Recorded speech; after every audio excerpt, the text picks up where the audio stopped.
Greetings YouTube! Welcome to part 2 of making the Metamorphosis dress. I'm going to make a transformation dress, the outer part being the caterpillar, the inner part being the butterfly. If you missed part 1, in which I made the pattern, I'll leave a link in the description below. In today's video I'm going to concentrate on making the outer caterpillar dress. I'm hoping to make something that will vaguely resemble this caterpillar. So let's get started. I bought this white and yellow stripy fabric for the body, and this lightweight cotton in orange for the lining. I also have this black fabric. I used some of my orange fabric to make a mock-up, and because I was pleased with the outcome and didn't make any changes after that, I'm just going to reuse this as my lining. I take my skirt pattern and I measure down 1 inch from the seam allowance and draw a line across. I then take the front part of my bodice, I line the fold edges up, and at the lowest point of the neckline I make a mark that comes to 3.25 inches. I draw a line across. I cut top and bottom from the skirt pattern, and I'm going to save these pieces for later.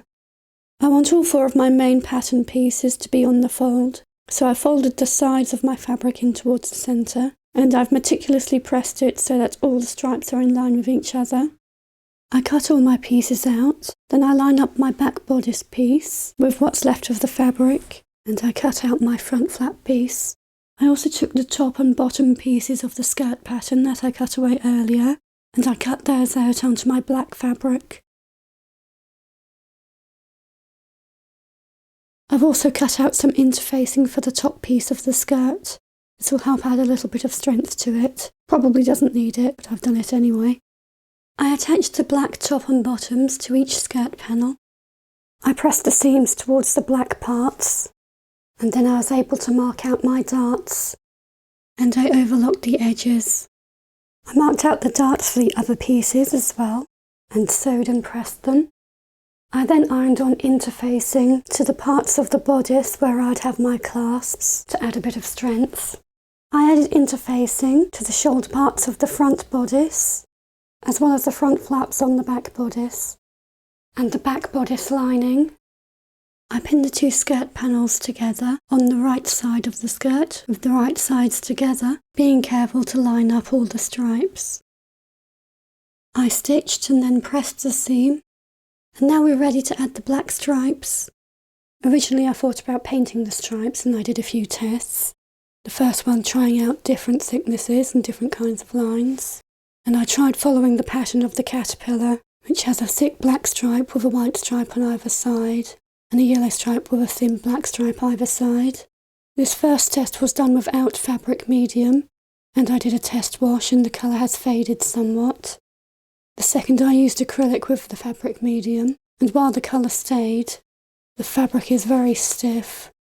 If anything, it's stiffer than the sample without the fabric medium, which completely defeats the object. So I gave up with that idea. Since painting is a no-go, I've decided to embroider the stripes onto the dress. This is going to take up a lot of thread. I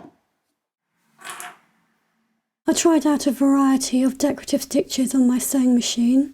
I'll probably go for this one, but on a smaller setting, and I will use that for my thin black stripes. And for my thick black stripes, I'm going to use a lot of lace. I've gone ahead and ordered 30 yards of this. I did calculate that I would need around 22, but I ordered much more than I needed, and I'm hoping I didn't wildly miscalculate. So I'm going to work along the skirt, so along every other yellow stripe, I'm going to add the black lace. I embroider the thin black stripes over the remaining yellow stripes. I keep my embroidery foot centred on the line where the white and yellow stripes meet. When I come to the bust dart on the front piece, I sew my lace along the yellow stripe, and I sew the machine embroidery up until the point where the bust dart meets the stripe.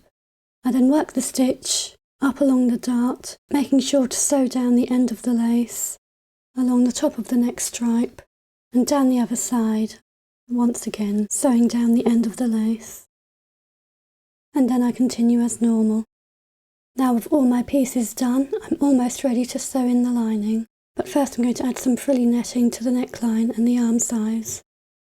I have some black netting which I've salvaged from an old petticoat, I've cut them down into strips 2 inches wide and twice as long as each opening.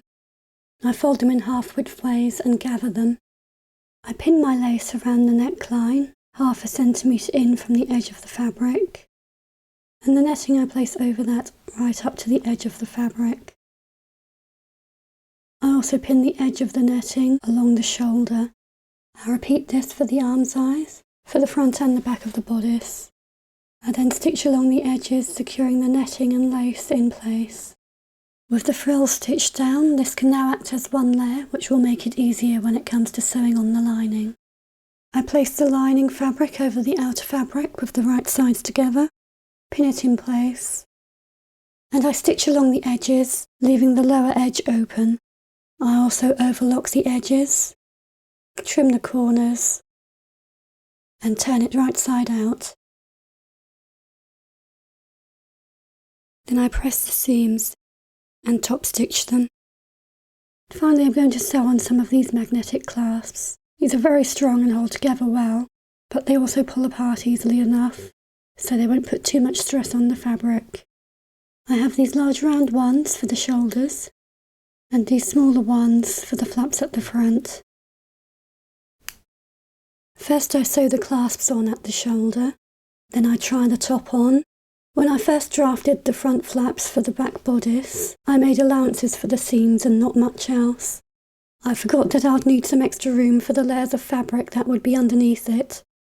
I can pull the flaps together if I breathe in and don't move, but since I like being able to breathe and I want to make sure that the clasp can hold the dress closed comfortably, I'm going to allow another couple of inches.